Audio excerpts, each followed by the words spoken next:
श्री गुरुचरण कमलेभ्यो नमः। श्री गणेशाय नमः। श्री सरस्वत्यै नमः। श्री विष्णवे नमः। श्री कृष्ण गोविंद हरे मुरारे, हे नाथ नारायण वासुदेव। श्री कृष्ण गोविंद हरे मुरारे, हे नाथ नारायण वासुदेव।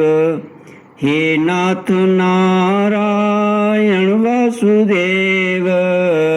हे नाथ नारायण वासुदेव। हे नाथ नारायण वासुदेव। श्री कृष्ण गोविंद हरे मुरारे, हे नाथ नारायण वासुदेव। ओम नमो भगवते वासुदेवाय।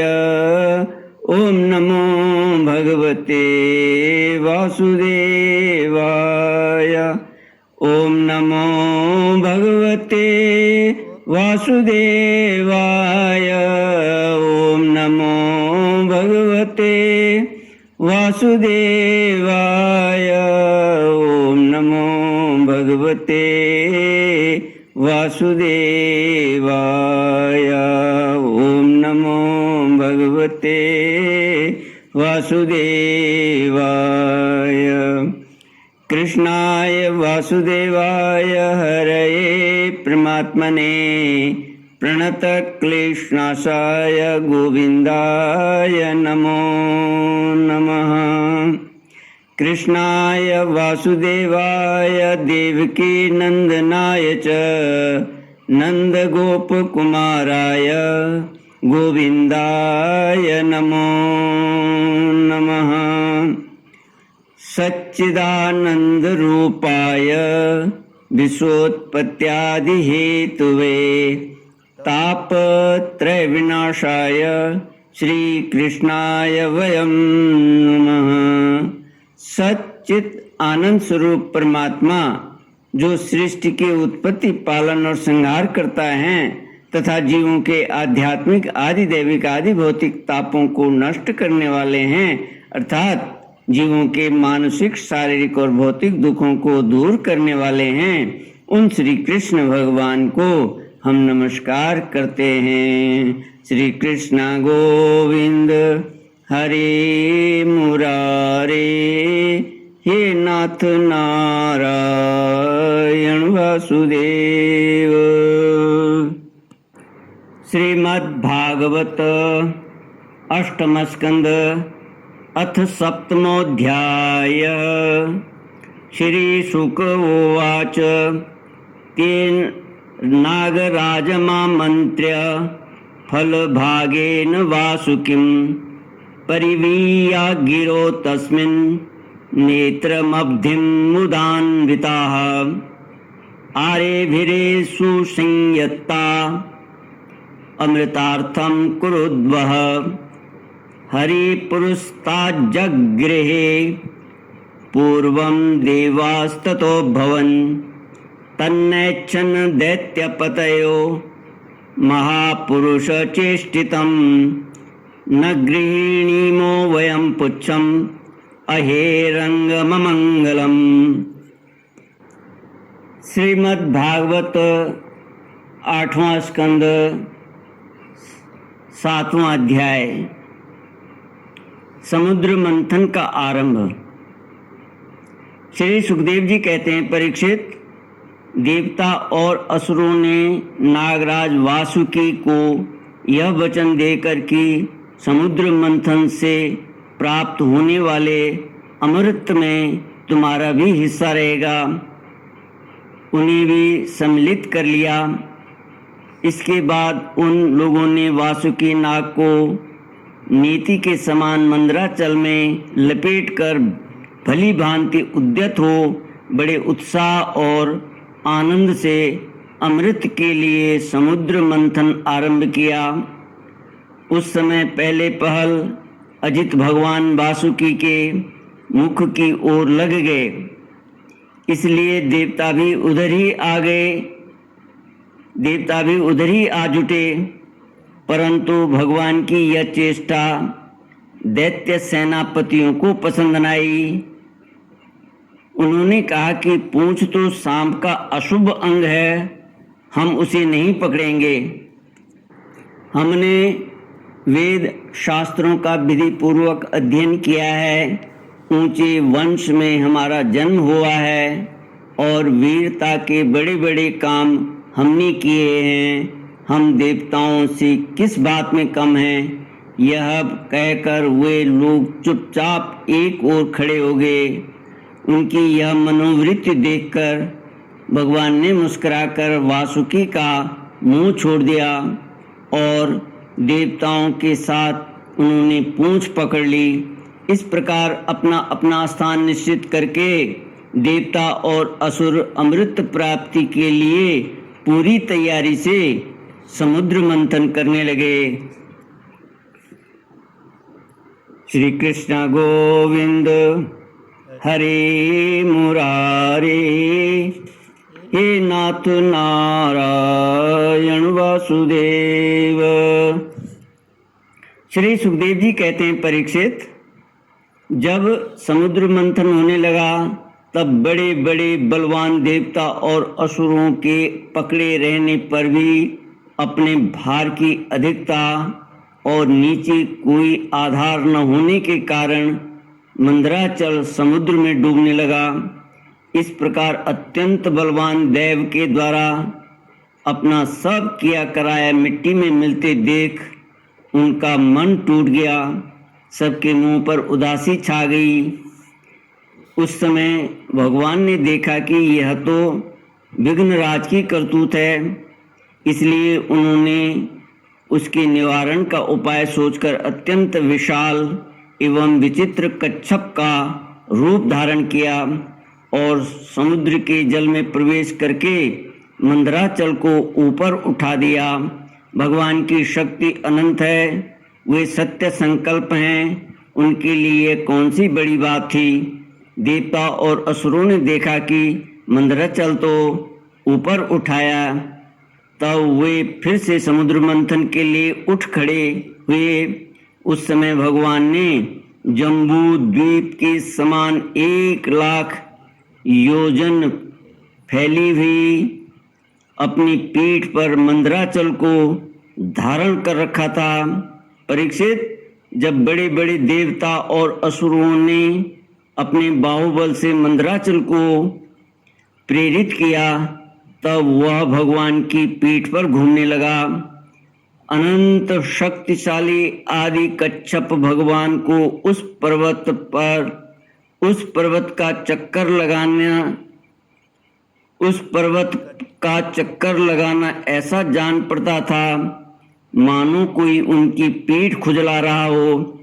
साथ ही समुद्र मंथन संपन्न करने के लिए भगवान ने असुरों में उनकी शक्ति और बल को बढ़ाते हुए असुर रूप से प्रवेश किया। वैसे ही उन्होंने देवताओं को उत्साहित करते हुए उनमें देव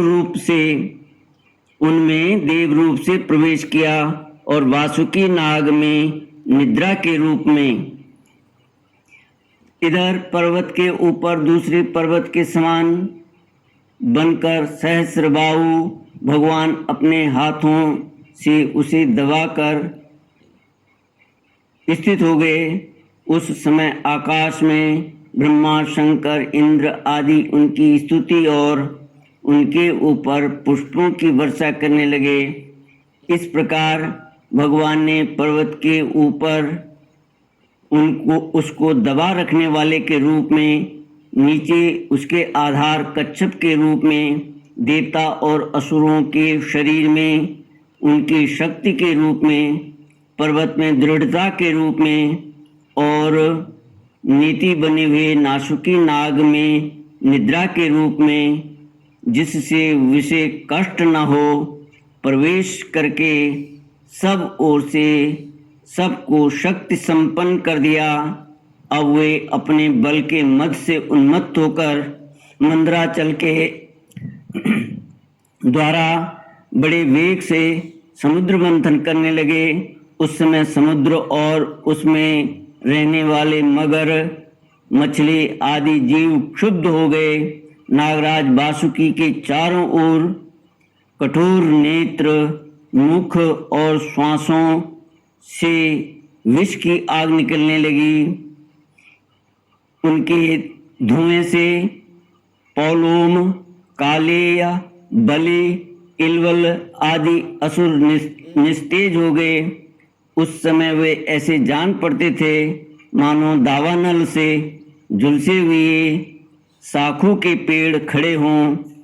देवता भी उनसे न बच सके। वासुकी के श्वास की लपटों से उनका भी तेज फीका पड़ गया। वस्त्र, माला, कवच एवं मुख धूमिल हो गए। उनकी यह दशा देखकर भगवान की प्रेरणा से बादल देवताओं के ऊपर वर्षा करने लगे एवं वायु समुद्र की तरंगों का स्पर्श करके शीतलता और सुगंध का संचार करने लगे। इस प्रकार देवता और असुरों के समुद्र मंथन करने पर भी जब अमृत न निकला, तब स्वयं अजित भगवान समुद्र मंथन करने लगे। मेघ के समान सांवले शरीर पर सुनहला पीतांबर, कानों में बिजली के समान चमकते हुए कुंडल, सिर पर लहराते हुए घुंघराले बाल, नेत्रों में लाल लाल रेखाएं और गले में वनमाला सुशोभित हो रही थी। संपूर्ण जगत को अभयदान करने वाले अपने विश्व विजयी भुजदंडों से वासुकी नाग को पकड़कर तथा कूर्म रूप से पर्वत को धारण कर जब भगवान मंदराचल की मथानी से समुद्र मंथन करने लगे, उस समय वे दूसरे पर्वतराज के समान बड़े ही सुंदर लग रहे थे। जब अजित भगवान ने इस प्रकार समुद्र मंथन किया, तब समुद्र में बड़ी खलबली मच गई। मछली, मगर, सांप और कछुए भयभीत होकर ऊपर आ गए और इधर उधर भागने लगे। तिमी, तिमिंगल आदि मत्स्य, समुद्री हाथी और ग्राह व्याकुल हो गए। उसी समय पहले पहल हालाहल नाम का अत्यंत उग्र विष निकला। वह अत्यंत उग्र विष दिशा विदिशा में ऊपर नीचे सर्वत्र उड़ने और फैलने लगा। इस असह्य विष से बचने का कोई उपाय भी तो न था। भयभीत होकर संपूर्ण प्रजा और प्रजापति किसी के द्वारा त्राण न मिलने पर भगवान सदाशिव की शरण में गए। भगवान शंकर सती जी के साथ कैलाश पर्वत पर विराजमान थे। बड़े बड़े ऋषि मुनि उनकी सेवा कर रहे थे। वे वहाँ तीनों लोकों के अभ्युदय और मोक्ष के लिए तपस्या कर रहे थे। प्रजापतियों ने उनका दर्शन करके उनकी स्तुति करते हुए उन्हें प्रणाम किया। श्री कृष्ण गोविंद हरे मुरारे, हे नाथ नारायण वासुदेव। श्री कृष्ण गोविंद हरे मुरारे, हे नाथ नारायण वासुदेव। ओम पूर्णमद पूर्णमिदं पूर्णात् पूर्णमुदच्यते पूर्णस्य पूर्णमादाय पूर्णमेवावशिष्यते। ओम शांति शांति शांति। हरि ओम श्री गुरुभ्यो नमः। हरि